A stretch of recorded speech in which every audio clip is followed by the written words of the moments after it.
ಆಕಸ್ಮಿಕ ಬೆಂಕಿಗೆ ಮರಗಳು ಸುಟ್ಟು ಭಸ್ಮ.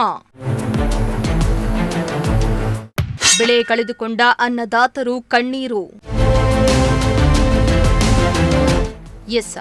ಮಳೆಗಾಲ ಮುಗಿದು ಚಳಿಗಾಲ ಶುರುವಾಗಿದೆ. ಇತ್ತ ಬೇಸಿಗೆ ಆರಂಭಕ್ಕೆ ತಿಂಗಳುಗಳು ಬಾಕಿ ಇರುವಾಗಲೇ ಬೆಂಕಿ ಅವಘಡಗಳು ಸಂಭವಿಸ್ತಾ ಇರುವುದು ಅಲ್ಲಲ್ಲಿ ಕಂಡುಬರ್ತಾ ಇವೆ. ಚಳಿಗಾಲದಲ್ಲಿ ಅಲ್ಲಲ್ಲಿ ಕಾಡ್ಗಿಚ್ಚುಗಳು ಸಂಭವಿಸ್ತಾ ಇದ್ದು, ಈ ಬಗ್ಗೆ ಅಗ್ನಿಶಾಮಕ ಇಲಾಖೆ ಅಲರ್ಟ್ ಆಗಿದೆ.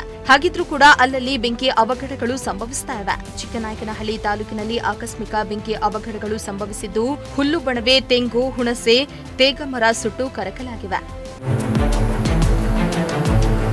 ಇನ್ನು ಚಿಕ್ಕನಾಯಕನಹಳ್ಳಿ ತಾಲೂಕಿನ ಹಂದನಕೆರೆ ಹೋಬಳಿ ಸೋರಲಮಾವು ಗ್ರಾಮದಲ್ಲಿ 4-5 ಮಂದಿ ರೈತರಿಗೆ ಸೇರಿದ್ದ ಜಮೀನಿನಲ್ಲಿ ಬೆಂಕಿ ಅವಘಡ ಸಂಭವಿಸಿದೆ.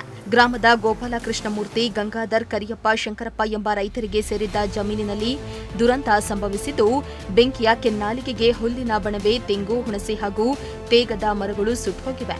ಬೆಂಕಿ ಅವಘಡ ಸಂಭವಿಸುತ್ತಿದ್ದಂತೆ ಸ್ಥಳಕ್ಕೆ ಧಾವಿಸಿದ ಅಗ್ನಿಶಾಮಕ ದಳ ಸಿಬ್ಬಂದಿ ಬೆಂಕಿಯನ್ನ ನಂದಿಸುವ ಕೆಲಸ ಮಾಡಿದ್ರು. ಆದರೂ ಕೂಡ ಸುಮಾರು 100 ಪೆಂಡಿ ಹುಲ್ಲು, ಬೇವಿನ ಮರ, ತೇಗ, 200ಕ್ಕೂ ಹೆಚ್ಚು ತೆಂಗಿನ ಮರಗಳು ಬೆಂಕಿಯ ತೀವ್ರತೆಗೆ ಮರಗಳು ನಾಶವಾಗಿವೆ.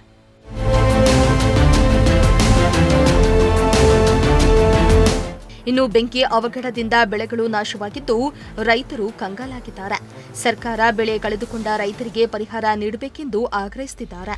ಚಂದ್ರಶೇಖರ್, ಪ್ರಜಾಶಕ್ತಿ ಟಿವಿ, ಚಿಕ್ಕನಾಯಕನಹಳ್ಳಿ.